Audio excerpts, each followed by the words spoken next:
The next show, the next show, we had Douglas Fairbanks was the guest. Senior or junior? Huh? Senior? No, junior. Junior. He was married to Lady somebody.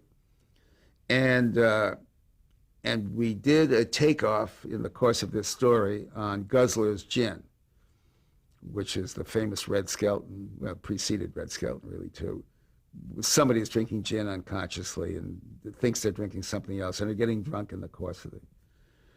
So I was directing it, and I had asked Martha in the rehearsal to think of herself as Myrna Loy, where the bubbles were touching, and that was, and she's just getting a little giddy the way a Myrna Loy or an Irene Dunn would get giddy, and play it at that level. And I thought she was hilarious.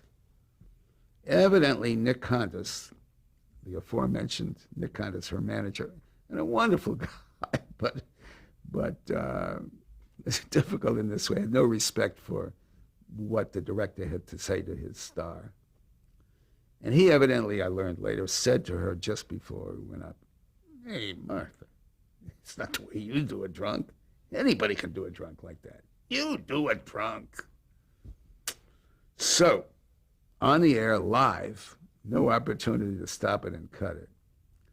Martha, instead of playing this tipsy Myrna Loy kind of person, played Martha Raye, which is to say she went, she poured it down her breast, she poured it under her arm. A little vulgar. God almighty, she brought the house down. She couldn't have been funnier. And the last thing she did was, after taking a whole big swig, she went into Fairbanks's face. And the makeup is coming down his face, because he had not expected it. And that killed us. I mean, that was the end of the Martha Raye Show. We may have done another one or so, but we had hell to pay. But I remember going backstage wanting to find an irate and angry Douglas Fairbanks, and especially his wife, who would help me with Condas, but Mrs. Fairbanks thought it was the funniest thing she'd ever seen. She just loved the way the makeup came down his face, and he never had a better time, and I didn't have an ally.